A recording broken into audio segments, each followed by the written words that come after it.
அனைவருக்கும் வணக்கம். எல்லாருமே எப்படி இருக்கீங்க? லாஸ்ட் டைம் சொன்ன மாதிரி டிக்டாக் லைவ் செய்ய முடியாம போயிட்டு. மன்னிச்சிடுங்க.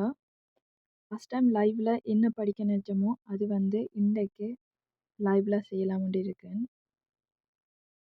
டிக்டே தான் பார்க்க போறோம். les verbes et les contraires வினைச்சொற்கள் மற்றும் அவற்றின் எதிர்ச்சொற்கள். இப்பவும் சொல்ற மாதிரி தான் யார் வேணாலும் பங்கேற்கலாம். எந்த நிவோவாக்களும் பங்கேற்கலாம். இன்றைக்கு அதாவது ஞாயிற்றுக்கிழமை டிமோஷ் 12ல இருந்து 1 மணி வரைக்கும். de midi à 13h. உங்களுக்கு ஏதாவது கேள்வி இருந்தா, ஏதாவது டவுட் இருந்தா கேட்கலாம். நிறைய பேர் பங்கேற்றா சந்தோஷமா இருக்கும். ஃபன்னாயும் இருக்கும். மறக்காம சப்ஸ்கிரைப் பண்ணிடுங்க. மூலம் நீங்களும் பயனடையலாம், நானும் பயனடையலாம்.